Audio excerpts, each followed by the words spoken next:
The whispers started small. Then they grew. Then they swallowed the school whole.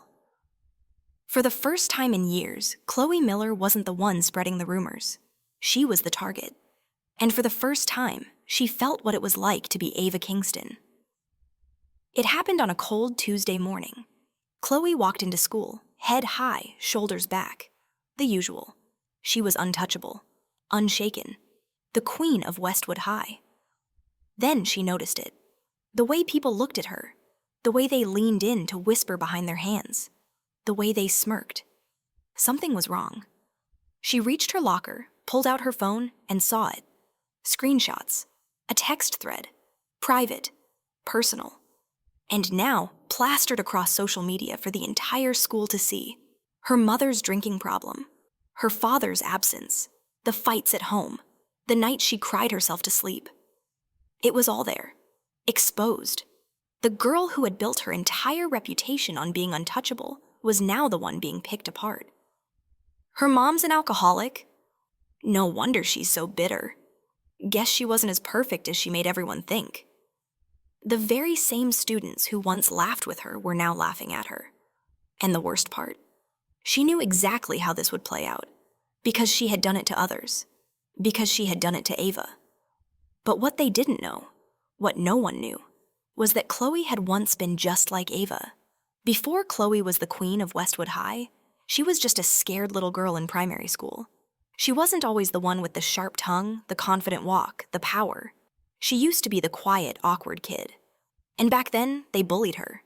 They called her Crybaby Chloe, laughed at her cheap shoes, pushed her in the hallway, made her afraid to raise her hand in class. And she remembered exactly how it felt. The burning humiliation, the long nights crying in her pillow, the desperate wish to disappear. Until one day, she decided something. If I don't want to be bullied, I have to be the one in control. So when she got to secondary school, she became someone new. She toughened up. She learned how to strike first. She became the one who laughed, not the one who was laughed at. And it worked. No one messed with her again. Until now. Because now she was back in the position she feared the most. By lunchtime, the whispers turned into shoves. A spilled drink down her shirt. A sarcastic, "Oops, my bad." Her books knocked from her hands in the hallway. She clenched her jaw, her heart pounding.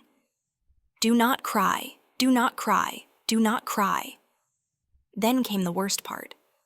A chair pulled from under her as she tried to sit in the cafeteria. She hit the floor hard. Laughter, louder than she had ever imagined. "Ah, is the queen losing her crown?" someone mocked. Her hands shook as she scrambled to her feet, chest tight, vision blurry. She ran, straight to the nearest bathroom stall, slamming the door shut behind her. Her chest heaved. Her hands gripped the sides of the sink as she gasped for air, struggling to breathe past the lump in her throat. The same way Ava had. The irony was sickening. But it wasn't over. Because the very next second, someone slipped a folded note under the stall door. She hesitated before picking it up. Her hands trembled as she read it. Now you know how it feels. Her knees buckled. Because the worst part? She did.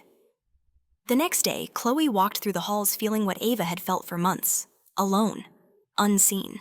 Invisible. Then something unexpected happened.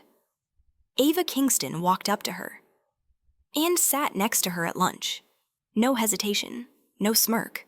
No smug, "I told you so." Just a quiet presence. Chloe blinked at her. "Why are you sitting here?" Ava shrugged. "Because you look like you could use a friend." Chloe laughed. A bitter, hollow sound. "You? You're offering to be my friend?" Ava stirred her drink with her straw. "You don't have many options right now, do you?" Chloe swallowed hard, looking away. The cafeteria was loud, but at their table, everything was silent. And then, in the smallest, most broken voice, Chloe whispered, "I don't know how to do this." Ava just nodded. "Then I'll show you." Things didn't magically get better. People still whispered. Some still laughed. Some still hated her. But now, she had one person who didn't. Ava helped her apologize. Not just to her. To the teachers she disrespected. To the students she humiliated. To the people she had hurt. Some forgave her, some didn't. But Chloe was learning that forgiveness isn't about fixing the past. It's about who you choose to be moving forward. And moving forward, she was going to be better. Months passed. Chloe wasn't the queen of Westwood High anymore. She didn't want to be. She wasn't loud. She wasn't feared. But she was real. And one day when a new girl arrived at school, looking lost and afraid, it was Chloe who sat next to her at lunch.